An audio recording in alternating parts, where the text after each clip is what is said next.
Hey, good morning, and welcome to Target. We're here to help if you need it. Obviously, we're here for the American Red Cross this morning and the Heroes of the Heartland event, the 20th annual Heroes of the Heartland event for the American Red Cross serving Central Iowa. We are Ken, Colleen, and Kurt from Star 102.5 Radio. Very happy to be here as your MCs this year. Thank you for inviting us, and it's a great event. We're very happy to be a part of it. The event today is brought to you by our title sponsor. We want to thank Nationwide Insurance. Since 2015, Nationwide Insurance has been our partner with this event, and we're very grateful for their continued and very generous support. We are so thrilled to be supporting the Red Cross of Central Iowa by emceeing this morning's event and taking you through all of the incredible folks being recognized today. You just won't believe this group of people. We want to extend a special thanks to Right Tree Service, Salmon's Financial Group, CDS Global, Casey's General Store, Unity Point Health, Green State Credit Union, Mid-American Energy Company, and finally, Mom's Meals, US Bank, Bankers Trust, Renewable Energy Group, Midwest Heritage Bank. All of these companies have contributed to make this event and the continued work of our local Red Cross possible. Thank you. Well, and it's your turn to give to the event if you can this morning. Please help out this event. Help us continue, help the Red Cross, the American Red Cross here in Central Iowa, continue to do the great work that they do. Now, to support the Home Fire campaign, all you got to do is text. It's one word, IA Heroes. So IAHEROES. You have to text that whole word to the number 76278. Again, it's IA Heroes, all one word, to the number 76278. But if you're joining us for the live broadcast this morning, you can just look to the left of your screen. You can click on and you can donate right there as well. And while we wish we could all be together in person, you'll see that even virtually, Iowans supporting Iowans create a sense of community. We will be honoring 4 sets of heroes today, as well as recognizing 3 students who submitted essays about their personal heroes and the qualities they believe heroes embody. Now, let's start the show. The height of the obstacle does not deter a hero. To a hero, failure is not acting when others are in need. She climbs, determined to overcome what others see as unbeatable odds. He serves a warm meal, cares for the sick and injured, throwing a lifeline and giving hope without pausing to weigh the personal risks and consequences. A hero rarely seeks recognition, jumping into the fray, lending a compassionate hand, building a better community, comforting those in crisis. Last year, Iowa Heroes helped the American Red Cross respond to nearly 62,000 disasters across the United States. Over 6 million people received Red Cross training in first aid, water safety, and other life-sustaining skills. Military members, their families, and veterans who have and are serving across the globe received Red Cross assistance and support. By the time the year was out, the American Red Cross had played a role in disaster management and disease prevention efforts that impacted nearly 174 million people. You may not consider yourself a hero, but the Red Cross leaders you choose to walk alongside and the people whose lives are uplifted will. The Red Cross is an army of heroes, an army that needs you.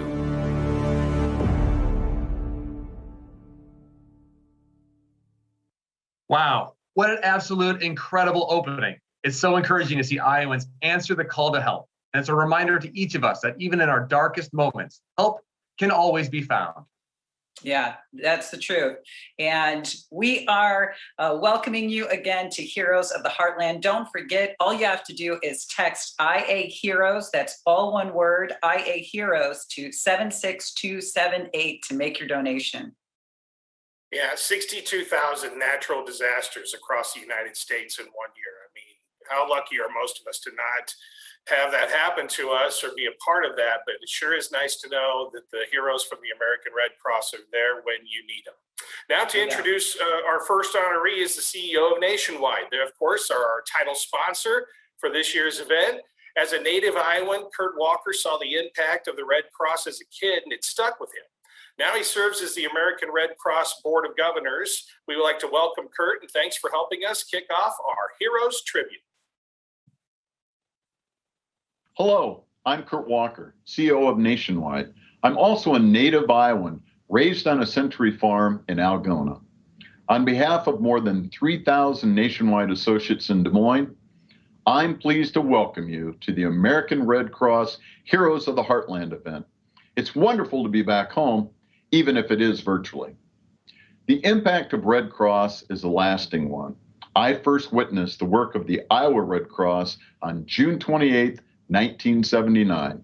Red Cross volunteers were first on the scene after an F4 tornado hit my hometown.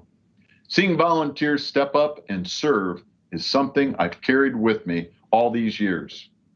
What's remarkable is that for 105 years, the Red Cross has been there for Iowans during their darkest hours. Its mission unchanged, people first.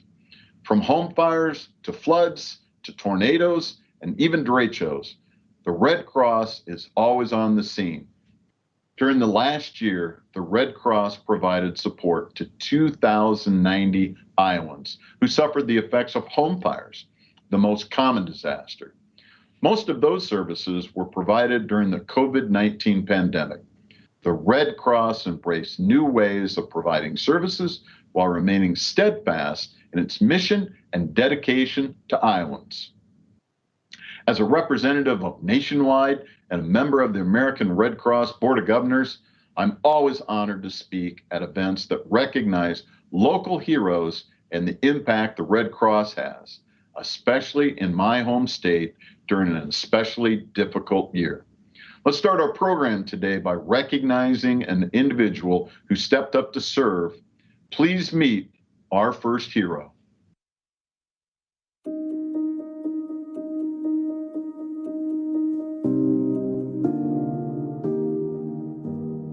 The incident happened on December 3rd, 2019. I went to work, came home, ate dinner with my family. Tuesday nights, they know at a certain time I get dressed and head out to Adel. And we've always had this kind of open soccer for anybody to come and play. Tuesdays are always special because that's soccer night. So it's something to look forward to. We were wondering, it's getting colder, how many people are going to show up? Are we going to have enough for a good turnout? We usually warm up for a little bit and we joke around. It's just a close-knit group. Got in, put my shoes on, joined a team, and off we went. Mark was there and he hadn't been there for a little while. And he seemed a little quiet and he just seemed a little off. We played 20 to 30 minutes. We took a water break and then we all got up and just started playing again. It was probably within a few minutes of that water break that everything transpired. All of a sudden, I heard a thump. And I heard Mark's head hitting the floor behind me. I went into cardiac arrest, so my heart stopped. He just stopped and arms stiff here and just fell back like it was a trust fall. Time stopped for a moment. I saw Mark laying on the floor. He wasn't moving. He was breathing, or at least appeared to be still breathing, so I wasn't sure if it was a stroke or a seizure. As soon as the breathing stopped, I really don't know how to explain it other than I just responded. I didn't even think. Tom jumped in. He took charge. We just started coordinating things that needed to happen. Everyone had a role to play. I started chest compressions and breaths. Someone call 911. Someone find an AED. I was checking for a pulse and trying to find it on his neck or Mark's arm, and I was not finding a pulse, and I could see Mark was turning gray. Tom was getting tired. I mean, it's very wearing. He was doing the breaths and the compressions, and it was just taking its toll. I said, hey, I can take it. I can take over now. And so I did. I didn't think about it. It just needed to be done because my friend was there, and I couldn't just sit there. The deputies and the emergency responders came and they took over. They finally got a pulse on Mark. Relief came over me because it's like what we did actually worked. It was a little bit after 8:30. Hear a big knock on the door, a really hard knocking, like a banging on our front door. My daughter looked out the window and saw the lights of the police car. She said, "Mom, it's the police." I walked outside to the police officer and he said, "Your husband's being life-flighted from Ninburn." It's like, what happened? I said, I don't know anything about it except that I need to take you to Methodist Hospital. Mark had a 100% blocked, what's termed the Widowmaker. Had we not been there to respond, he likely would have lost his life within minutes. I remember waking up and my daughter was in the room, and friends that were visiting me started to share this incident with me and the events that happened. And that's when I learned everybody stepped up and did such a wonderful job. You realize what the priorities are and what is important and what is of value, and you can make a difference. Don't be a spectator. If you can help somebody see tomorrow and spare their family the grief of losing a loved one, then do it. There's no excuse not to. You never know on any given day what's going to happen. If you have the ability to get certified, it's something you take for granted, just being able to save a life. I'm sitting here today because people stepped up and they knew CPR and they took the action that was required to help save a life. And I'm indebted to them. Red Cross, a big part of theirs is first aid and CPR and community training. CPR is what saved Mark's life. It wasn't everything else, because it was 11 minutes of effective CPR. And so shining the light on these heroes is what I really want to do personally. Mark being alive is, words can't express. Every day is a new day. Every day is a great day. I can't thank the Red Cross enough for acknowledging these guys for what they did.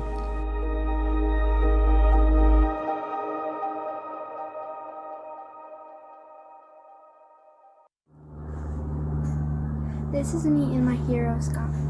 My hero, my neighbor. My hero is my neighbor, Scott, because he served for our country. He was in the Air Force for almost 6 years. When in the Air Force, he was in Air Force Security Forces and was trained as a field medic. In Afghanistan, as a field medic, he did everything except for surgery. He helped over 100 people. Scott was in the Air Force because his dad was in the military and his dad was in the Air Force too. Also, his dad was a jet mechanic. Scott was deployed overseas 6 times. The places where he was deployed are Bahrain, United Arab Emirates, Afghanistan, Uzbekistan, and Saudi Arabia 3 times. The first time in Saudi Arabia, he secured flight lines. Flight lines are where all the planes park and take off. Some fun facts about Scott. One time when he was in Saudi Arabia, a camel spider was in his sleeping bag and bit him on the foot. All he felt was a mosquito bite, but it stopped the blood circulation in his foot, so his foot turned black. Another fun fact is that his first trip to Saudi Arabia, he was on a security detail for former President Bill Clinton. The last fun fact is that when in the United Arab Emirates, he said it was like a vacation because he went dune surfing and jet skiing and went to Dubai. Scott also helps fix our bikes, helps us with our car, and helps us get our dogs when they escape our house. His training to be a field medic helps him know if my finger is jammed or broken. When a shelf knocked down at my house, he came over and helped me clean it up until my mom came home. A hobby of his is woodworking, and he makes stuff out of wood for us. Eden, thank you so much for sharing your story about your neighbor, Scott. What a fantastic way to say thank you to your neighbor and to all the incredible men and women who serve our country. Yes. Yeah, and serve to our neighbors country. that are out chasing down the dogs that escaped too. So you gotta give it up for that. Fixing bikes, Yes, and doing and- all the cool stuff. And surviving a spider bite in his sleeping bag. Yes, all of the above. Absolutely. Well, that commitment to friendship is what drives so many of us to kind acts. And for some, that act is saving a life, like we heard with Tom and Jeff. I mean, how incredible of a story that was. And what a great Absolutely. turnout. And you know, Ken and Colleen, we've been together for many years, and I don't think I've ever asked you this question, but have you ever taken a CPR class? Yes. Yeah. Yes. It's been a while. Learning new I'm things probably about due. Yeah, I I have. probably do. It's the I kind Colin, of did you have to instruction. use yours? Yeah. Carl, did you have to use yours?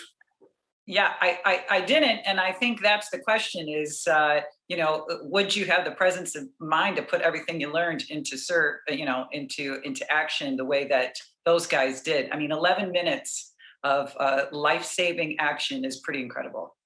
It sure is. Well, CPR class is the kind of instruction you hope you never need, but you're so grateful you've had it if you ever do need it. Like Jeff said in the video, you can make a difference. Don't be a spectator. Even during this pandemic, the Red Cross continue to offer CPR certification. Classes are offered with temperatures taken, masks, and social distancing. Yeah, it's amazing that even CPR classes have adapted to pandemic life. And thank goodness they have. The Red Cross commitment to serving Iowans has continued through the pandemic. Red Crossers continue to respond to disasters following strict COVID protocols, and they even respond virtually. I mean, even COVID can't stop disasters. We certainly learned that locally here. Introducing our next hero is a couple representatives from Right Tree Service, who, like so many businesses, had to adapt to the pandemic. Thank you to your support today, Right Tree Service. Thank you for allowing Right Tree Service to present this next award. It's been a challenging year for all of us.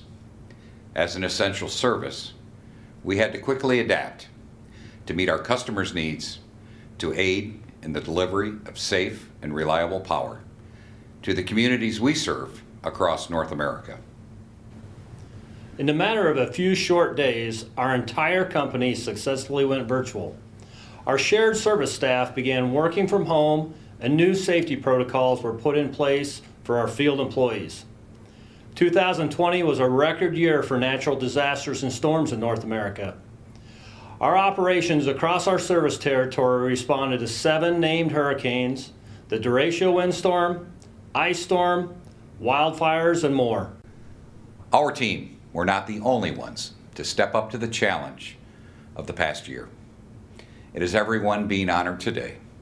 Selfless citizens who have demonstrated courage and compassion, acts of heroism in the eyes of your neighbors and community. And now it is my honor to introduce our next hero, Valerie Yukin.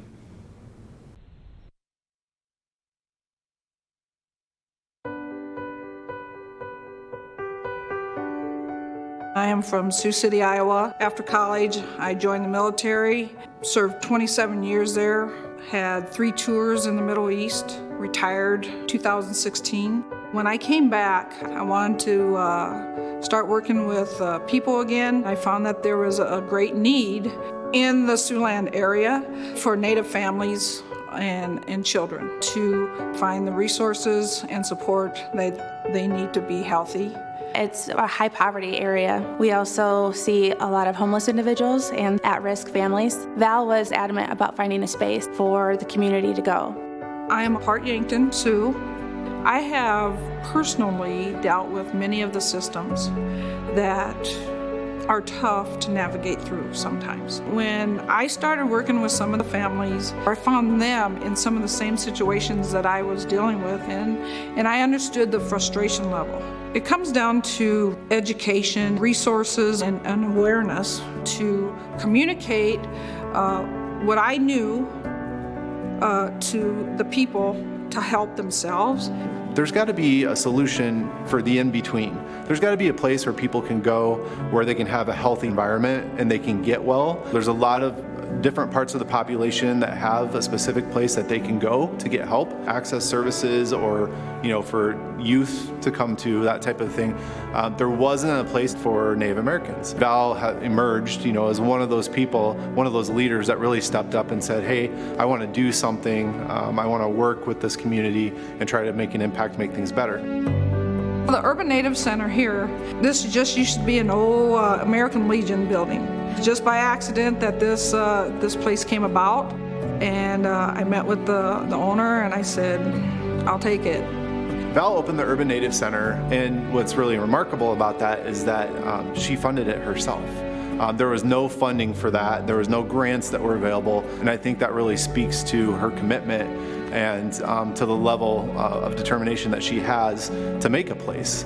I just knew that I needed to open that door, put the coffee on, and things would start falling into place. We started with free lunches And now we have Women's Talking Circle on Thursday nights. We have drum group. This place is utilized for funerals and memorials. We have helped people get their state IDs, their birth certificates. We've assisted quite a few people. We're happy that she is willing to have things like community meetings, community meals, different things like that to just keep everyone engaged and have a nice, warm, welcoming place to go.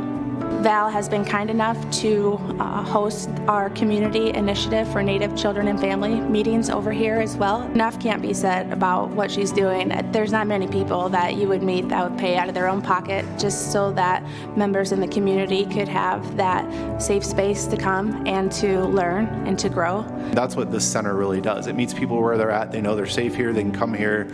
They can work with Val directly and get hooked up with what they need. When the doors are open and people come in, they are welcome. Anybody is welcome here. I have helped Native and non-Native. More people are understanding what the goal is here. We're going to succeed. I'd really like to see this Urban Native Center grow. I'd like to see it expand. She doesn't get a lot of the credit or the recognition that she deserves, so this is a way to really recognize her hard work and her dedication. In my heart, I just knew this is where I needed to be, and this will be my work until the end because I care.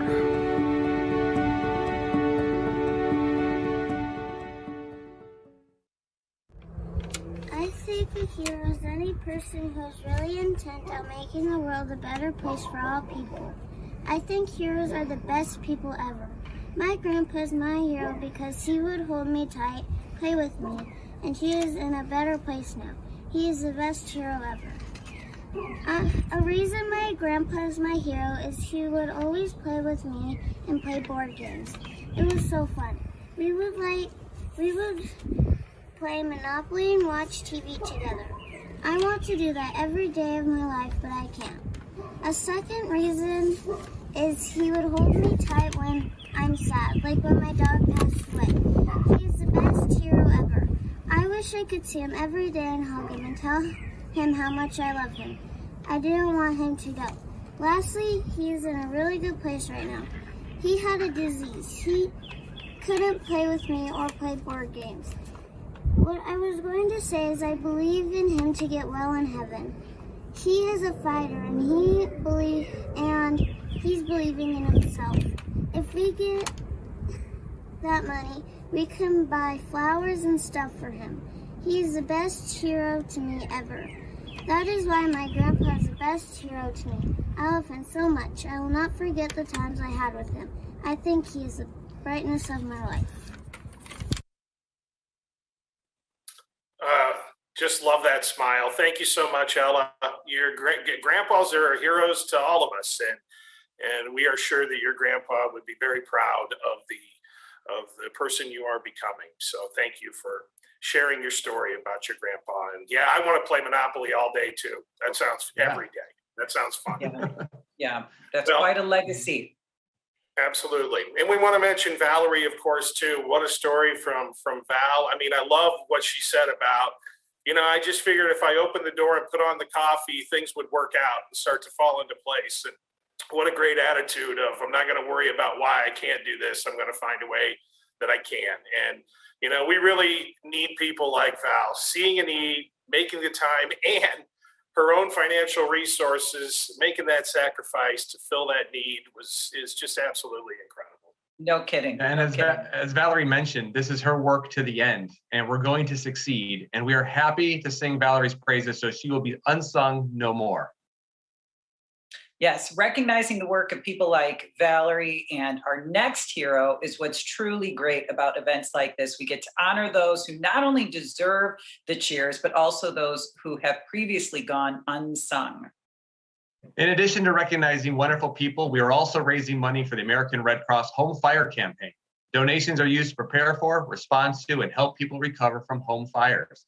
This includes preparedness efforts like providing free smoke alarms and home fire safety education, as well as helping affected families recover from home fires with support like relief supplies, emotional support, recovery planning, and other assistance. A $100 gift goes a long way to helping someone recover from a fire.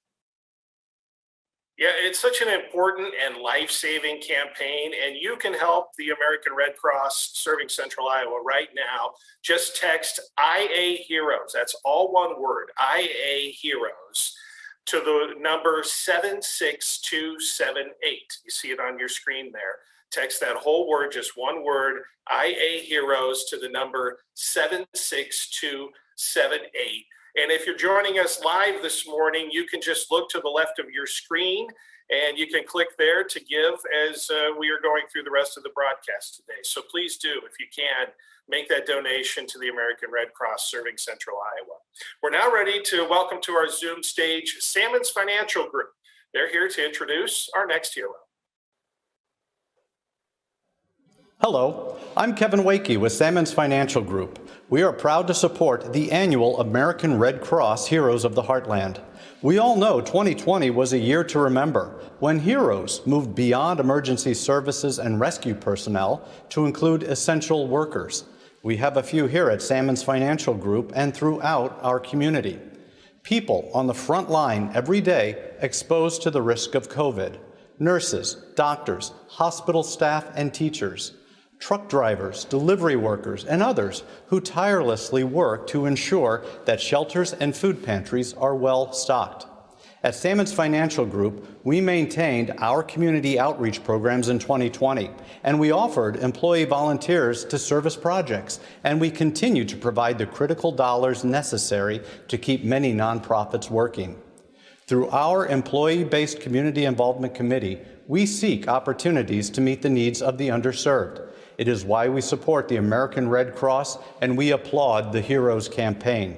From our offices in Chicago, Fargo, Sioux Falls, and West Des Moines, we support local family and emergency service programs. That's why I'm honored to introduce our next hero, Mary Margaret Butler of Ottumwa, and her organization, Whatsoever You Do.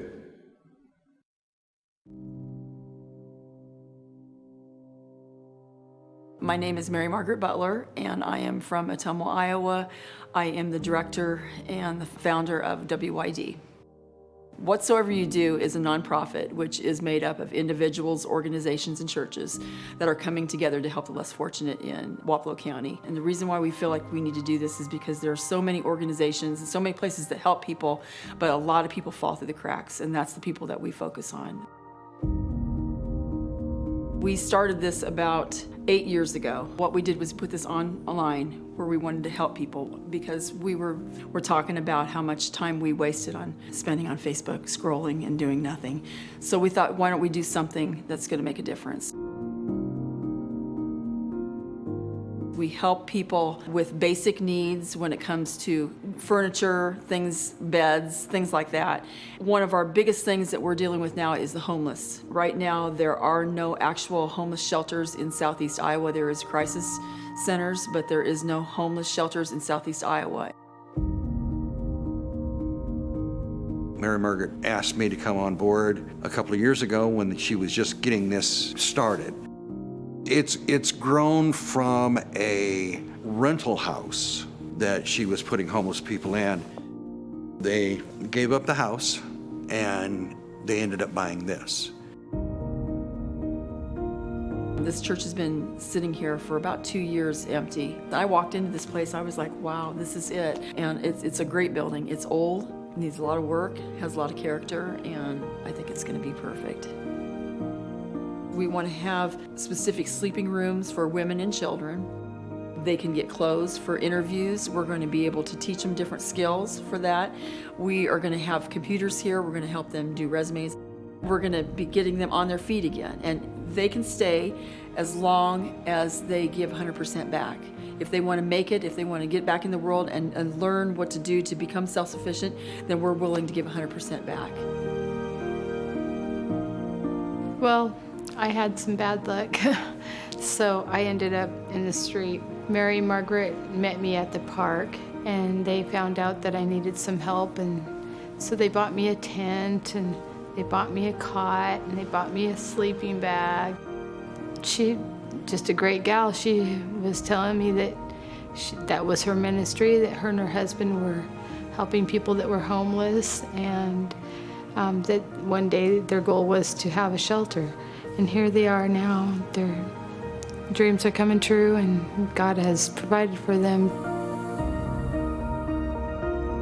I want to see this fully functioning. I want to see people getting help. I don't want to see people in cars, sleeping in cars. I don't want to see women and children hopping from one couch to the next. I want to see these people off the streets, and I'm not going to stop until it happens.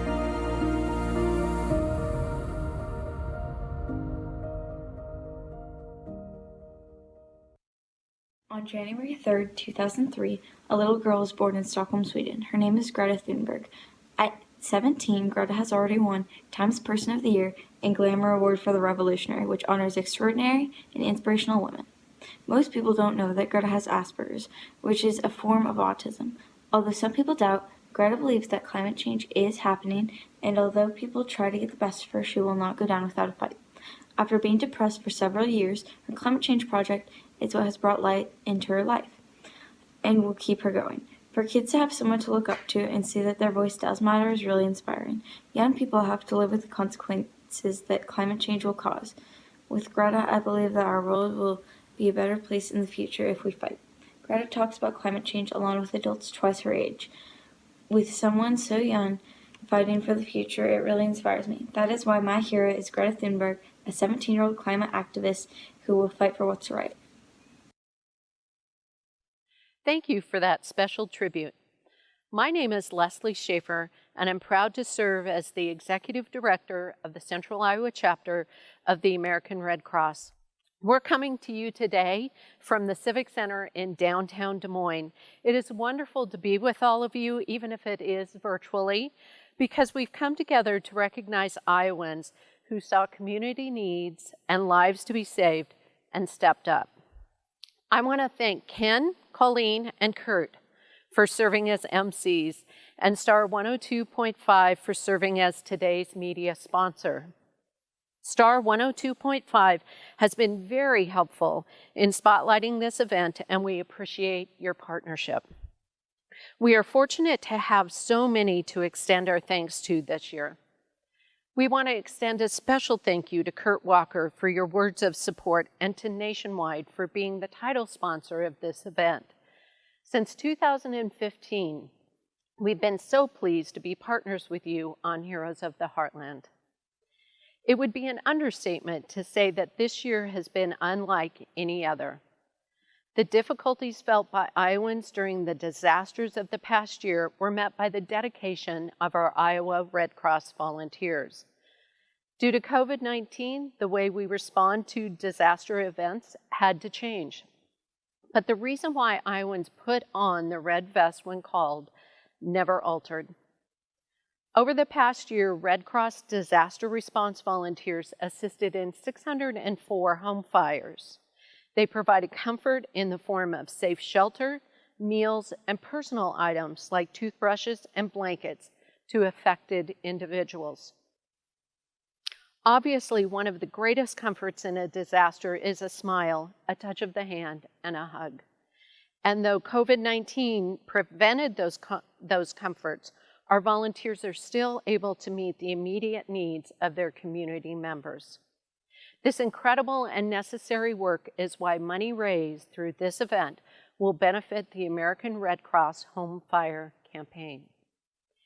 Be it fire, derecho, or pandemic, no matter what comes our way, we are able to fulfill our Red Cross mission thanks to the engagement of our outstanding board of directors, led by this year's board chair, Mike Cisney. Thanks, Leslie. I'm honored to serve the Red Cross and the people of Iowa. I'd like to take a moment to thank the team at Reimagine Experiences for producing today's event. While this is our 20th annual Heroes of the Heartland, this is our first venture into the world of virtual events. Your expertise and guidance were crucial in making today a success. I'd also like to thank the team at Happy Smith Productions for producing the moving and memorable Heroes tribute videos that we're viewing today. To all of our donors and sponsors, like Right Tree Services, Sam's Financial Group, and CDS Global, as always, thank you. The Red Cross is able to make a difference here in Iowa because of your continued support. I also want to recognize those who were champions for today's event. These individuals played a large role in supporting today's event and bringing in donations to support the Red Cross. March is Red Cross Month. It is a time where we recognize our volunteers, supporters, and blood donors. We also take this month to raise awareness for the organization's mission, which is to help prevent and alleviate human suffering in the face of emergencies. This cannot be done without the dedication of our volunteers and the generous support of our donors. If you aren't already, I strongly encourage you to consider becoming a Red Cross volunteer, blood donor, or financial supporter. Think of this as an opportunity to make a difference and serve your community. On behalf of Leslie, myself, and the Central Iowa Board, I'd like to thank you all for taking part in today's celebration. Thank you. Thank you to all of the champions of this event. Asking your friends and family to support the work of the Red Cross's Home Fire campaign is critical to the continued effectiveness of the Red Cross response to home fires. Well, I think it'd be a good time now to take a look at where we are as far as fundraising today. And there you can see it on our screen. That is how much we have raised at this point, $111,720. That is absolutely fantastic. Make sure you keep those donations coming in. Again, you can text a donation. It's all one word, IA Heroes, all one word, to the number 76278. Again, that number is 762. Over $111,000. Let's keep it going. Let's keep it going. Yeah, absolutely. Now it's time to introduce our next video. We'd like to thank CDS Global for their sponsorship of today's event and of our next hero video. For over 6 years, CDS Global has recognized how important it is to honor local heroes, and they have been generous with their sponsorship. And now let's honor Des Moines Airport Police and Airport Fire. It was mid-morning, around 8:30, 8:45. It's just a routine day. I was up in the office just finishing up some paperwork I was doing, and over our dispatch with the Des Moines Airport, we had an alert tone. An alert tone tells us there's an emergency that's in progress, whether it be an airplane that needs assistance or a medical emergency. And we got the alert tone advising us that a gentleman had fallen in the restroom and was unconscious. At that time, I was working the front curb, just enforcing the traffic regulations out there, and heard Officer Gamboa said he was en route from the office, and it took me a couple minutes to circle back around, and as soon as I parked at the curb, I ran into the restroom to assist. Upon crossing the runway, we were updated with CPR in progress, and PD was on scene. I ran down the steps, grabbed the AED, went into the men's restroom, and that's where I seen Mr. Weiss on the floor needing assistance. He was completely unconscious. He did have vaginal breathing, very, very deep, random gasp for air. It didn't look good right off the bat, and you could tell he was having a coronary event.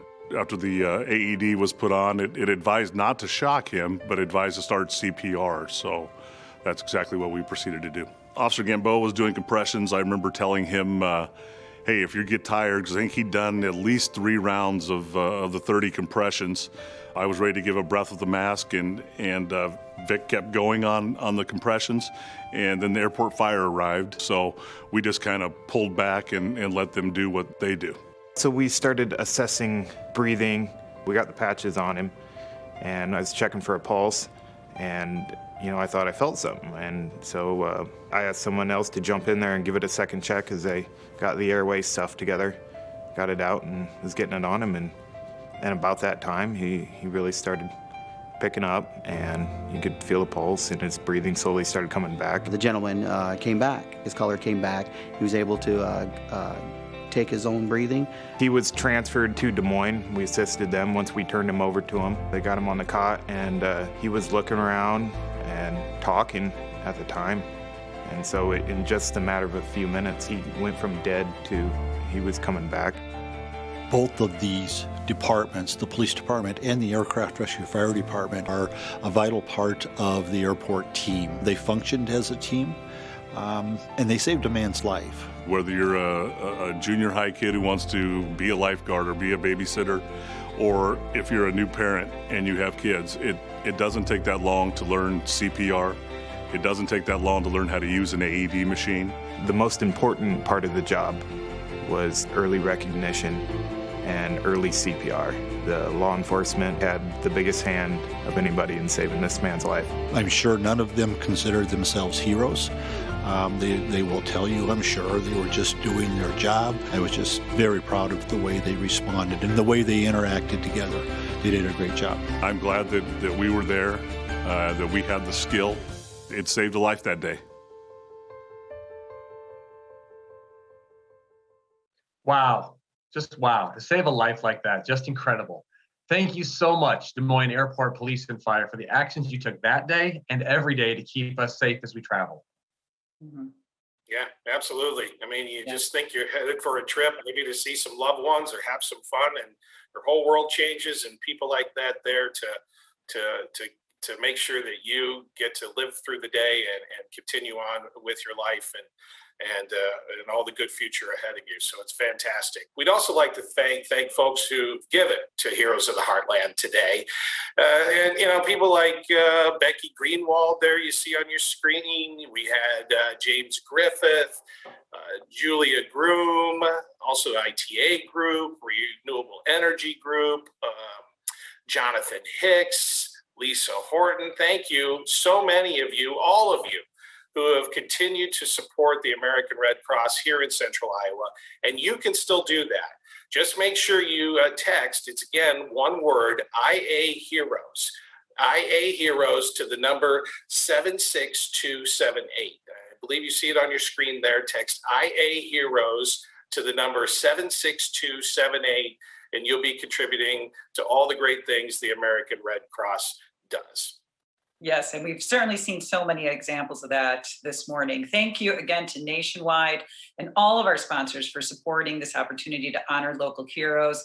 Thank you to our heroes for your actions. And you know, what's going to stick with me this morning is Mary Margaret, our hero Mary Margaret, saying, we were just spending a lot of time scrolling through Facebook and felt like we could do more. And I think we are all realizing this morning that there's definitely opportunity to do more. So thank you. Yes, as we all know, not all heroes wear capes, and there are so many more heroes out there just waiting to be found. Absolutely. And the American Red Cross and the Central Iowa chapter, a big part of that, they'll continue to honor those heroes and share their stories in the days, weeks, and years to come. Thank you so much for tuning in today to our Heroes of the Heartland breakfast with the American Red Cross here in Central Iowa. Thank you so much again to all of our sponsors. And of course, big to the heroes. Guys, great stuff. And you deserve every bit of recognition you're getting. Again, we're Ken, Colleen, and Kurt from Star 102.5 here in Des Moines. We have been very honored to be this year's MCs. We hope you have a great day, and a big shout out to the Red Cross. Keep doing the great work you're doing. Thank you. Thank you.